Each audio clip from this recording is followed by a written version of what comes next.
Өвлийн адаг сарын шөнийн 3-ны саран зуныхта яасан адилхан байдаг юм бэ? Алтан сүрлэг уулсан цастай шөнийн тэнгэрт дүнхийн харагдаж, адуу малын идээшлэх чимээ шөнийн нам гүмд тодхон сонсогдно. Бодол тунгаан эргэцүүлэх энэ шөнийн уртад тэр нэгэн жилийн дурсамж дүүрэн бодол өөрийн эрэхгүй сэтгэлд буулаа. Ховдын их улаан даваа гэх алдарт их нурууг мэдэхгүй жолооч сонсоогүй хүн ховор визээ.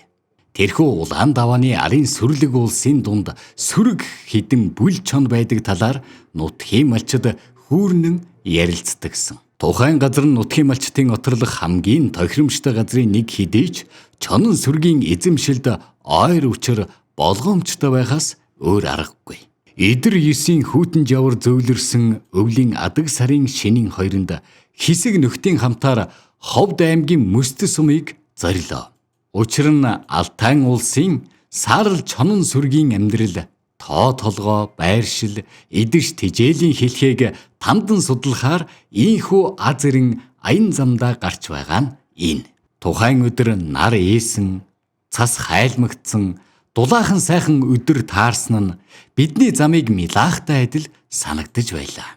Аяллаа баг аян замдаа гарч сураг чимээ тавин сүрлэг өндөр Алтайн давааны цаана сүрэг чон байгаа сургаар дуулан шуулан сайхан засмал замаар давхсаар зорьсон газраа ирлээ.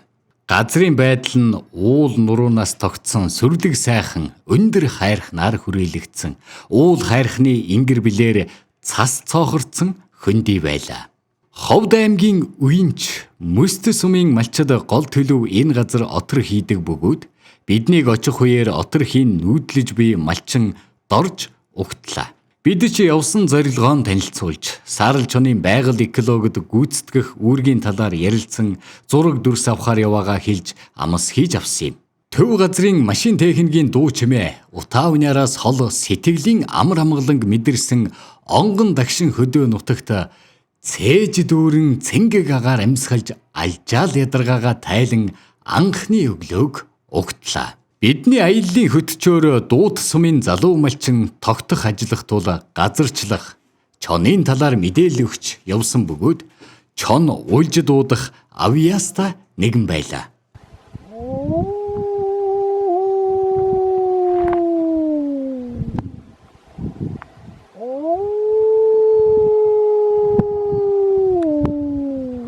Тэрээр чон шиг үлэн тэр хавийг цуурай тулж байгаа нь бидний хажууд чон байгаа мэт сэтгэгдлийг төрүүлж байлаа. Гэвч ямар нэгэн хариу үйлдэл тал хөндийгөөс ирсэнгүй тул бид өдөр дундын алдад отрын малчныда буцан очсон юм. Төвөөс хүмүүс ирсэн гэх сургаар сонин хачин сонирхгоор зэргэлдэх отрын айлуудаас хүмүүс ирж нутаг орны онцлог тэр дундаа чонын талаар халуун яриа өрнүүллээ. Малчтын хэлж байгаагаар 2 хоногийн өмнө айлын хоттой хонь руу хэсэг чон дайрсан сур гарлаа. Бид ч мэдээллийн мөрөөр эрлийн ажиллагаа эхлүүлэхээр шийдсэн юм. Шөнийн 3-ны нар жаргах үед чононд малаа идүүлсэн гих айлд зочлоо. Гэтэл бодит нөхцөл байдлыг үзээд манай багийн гишүүдээ хэлэх үгээ олохгүй байсны дээр сэтгэл сэрт хийсэн дүр зураг харагдах нь тэр. Залуу малчинтай хөөрөлдөд дараах үйл явдлыг бидэнд хүүрэнсэн. Үинч сумын малчин 3 айл малаа нийлүүлж цомхон 600 орчим малыг ээлжлэн хариулж байхаар тохиролцож, энэ удаагийн ээлжийг залуу малчин баада дааж авчээ. 2 хоногийн өмнө хонио хотлуулчаад оройн хоол хийж идээд хэвтэж байжээ. Гэтэл баадагийн толгой өвдөж хэсэг манарч эмийн сангаас өвчин намдах им олж уучгаад жаал унтж орхижээ. Шөн дундын 2 цаг орчимд ямаа майлах, чарлах чимээ сонсогдох нь тэр. Баада огл үсрэн босож гарч хийдингээ аван гарахад гадаа хотонд нь харгис тулаан болж байх нь тэр. Хоттой малыг 2-3 хэсэг таслан авч тал тийш туун оджээ. Хэсэг малын хоолойг тастаж, заримыг нь нимгэн цавнаас нь нилээн ноолсон байлаа. Даанч явд. Хариуцлагатай ээлжинд хариуцлагагүй хандсандаа сэтгэл нь эмтэрч хэсэг ажигласнаа утсаан авч хөрс залуудаа болсон явдлыг дуулган таслаад явсан малынхаа араас тас харанхуй шүн гүйж гарлаа. Нэгэнтээ болоод өнгөрсөн явдалд өөрийгөө хичнээн зүхөвчээ дахин гарз баг гаргахын тулд хурдхан дуу чимээ өгч үлдсэн малаа цуглуулах нь чухал байв. Баадад тэрхэн зуур маш олон бодол ар араасаа хөвөрч бодогдсон харанхуй шөнийг өдөр мэт туулан хад асаг дамжин явхад энэ тэндгүй малын ойрлох майлах чимээ гарсаар л. Хаанаас эхэлж хураахаа мэдэхгүй. Халтарч унан явхад хар хөлс гашуун нулимс гарч тас харанхуй шөнийн адил сэтгэл зүрх нь харанхуйлан байлаа. Мал майлах чимээ гарсан зүгээс эхлэн ганц хоёроор малаа олж бөөгнүүлэх гэсэн боловч болсонгүй. Айж цочсон хонь мал талын нэг таран зүгтж ёстой л мах идэж чадал барж байлаа. Шөнжин хөөцөлдсөөр өглөөний 7 цаг гэхэд арай гэж нэг юм үлдсэн малаа туун гэртээ иржээ. Утсаар дуудсан зэргэлдэх отрын малчин залуу гал түлэн цай чанаж угтсан нь сэтгэлийг нь жаахан ч гэсэн дэвтээсэн юм да хэмээн. Тухайн хар өдрийг дурсан ирсэн малчин Баадагийн хоолоон зангирч хоёр нүдэнд нь нулимс цээлэгнэн байлаа. Бидний чонын талаар мэдээлэл цуглуулж, чонын байгаль экологид гүйцэтгэх үүргийн талаар малчид орон нутгийн иргэдэд эерэг мэдээлэл өгөх туйлын зорилго маань Баадагийн ярьсан дурсамжаас болж хэсэгкэн зур эргэлзэх сэтгэгдэл төрүүлэн биднийг бодолд автахад хүргэлээ. 2 хоногийн хугацаанд болсон явдлын талаар баг сумынхан мэдээлэл авч, сумаас анчид хүртэл ирж буй талаар мэдээ ирсэн байна. Бид сумаас ирсэн 3 анчны байгаа айлд очиж уулзан зорьсон хэрэг зорилгынхон талаар ярьж бичлэг хийхэд туслахыг хүссэн. Гадаа нам гүн. Аниргүй шөнө орчныг бүрхэж ертөнцийн бүх чимээ алсран одох энэ үед гагцхүү отрын жижиг гэрт аяллаа хэсэг нөхтөл маргаашийнхаа ажлын нарийн төлөвлөгөөг нутгийн залуусын хамт боловсруулжээ суулаа. Нэгэнт болоод өнгөрсөн зүйлд чонод бурууг өгүүлэхгүй хичээн бодлоготойхон яриа өрнүүлж малчин залуусын хандлагыг өөрчлөх давхар ажил надад оноогдлоо. Хотондоо нохоогүй байсан, нойрондоо болж нам унтсан, боохоо үргээх бүүгүй байсан гэх мэт залуу малчныг буруутгах амархан байвч чононд идүүлсэн малын тоо толгойг бодохоор сэтгэл эмтэрч малчин хүний хүнд хэцүү зовлон сэтгэлийн их тэнхээ түүнийг твчих их твчээрийг бас буруутгах аргагүйгээр сэтгэл өмөрч байлаа. За тэгээ манай энд одоо нэг ганц малын дайсан байд юм. Чон гэж. Тэгээ одоо энэ бэлчээрт одоо явуудаг сарлаг тэгээд энэ адуу ирэнч тэгээд одоо бэхэн малдал жаахан халгаатай нэлээд их өсөлттэй ийм юм байна. Тэгээд одоо манай энтхийн энэ малын өсөлтөнд нэлээд күндээр тусгаж байгаа юм бол энэ чон байгаа. Энэ талаар одоо засаг төр тэгээд одоо энэ зохих ёсноо байгууллагууд нь бас ярилцаад бас энэ чоныг нэг жаахан цөөлдөг барьдаг эсвэл одоо яад нэг жаахан тийм холдуулдаг ч юм уу цөөлдөг нэг тийм арга хэмжээ авч игэл бидэнд их сайн байна. Бидний одоо адуу ялангуяа тэгээ сарлаг болвол одоо өсөлт ирээсэн төлөвлөл авдаг ба одоо харин бүр сүүлийн жилүүд рүү маш их өсөлттэй болоод томын иддэг тийм ажилтаа болсон байгаамаа энэ чон. Байгалийн уламжилт арга барилаар бол одоо чон бол яг уу бас зохих ёстой байх ёстой.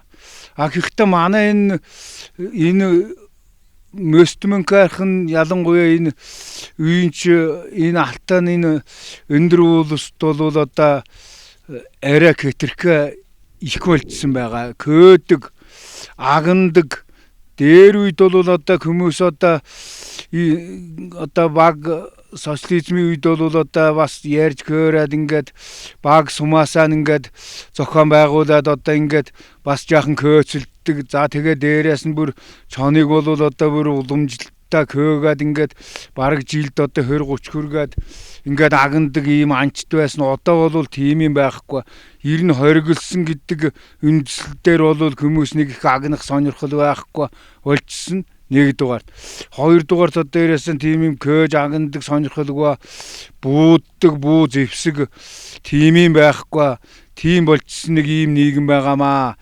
Тэгээ энийг бол одоо уул нь бас яг энийг нэг байгальд нь тэнцвэржүүлээд бас зогсох ёсноо бас нэг тийм ав гаргаад бас ингээд көөгээд бас нэг цөөлээд бас байдаг юм тэртээ тэргүй байлгүй яах вэ өсгөө болно гэж байхгүй. Тэгэж өгвөл их сайн байна.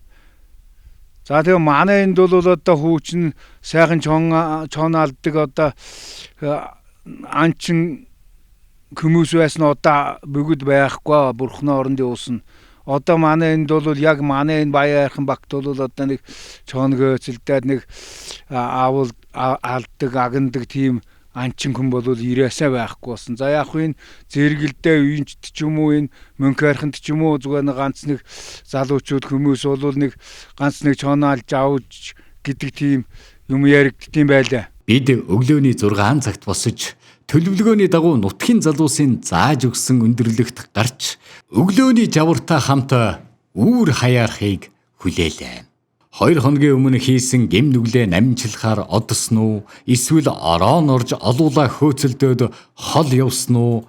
Эсвэл ходоод гидсэн цадаж холын хол нуугдахаар арилсан уу? Пүү мэд. Чонын бараа харагдсангүй. Харин хорио даргал тааваараа нэг идээшилж буйг хараад чимэг болгон бичиж авсан нь энэ. Эцэг өвгдийн уламжлалт аргаар манай 2 малчин залуу хослуулан уянгалуулж хэсэг уллаа.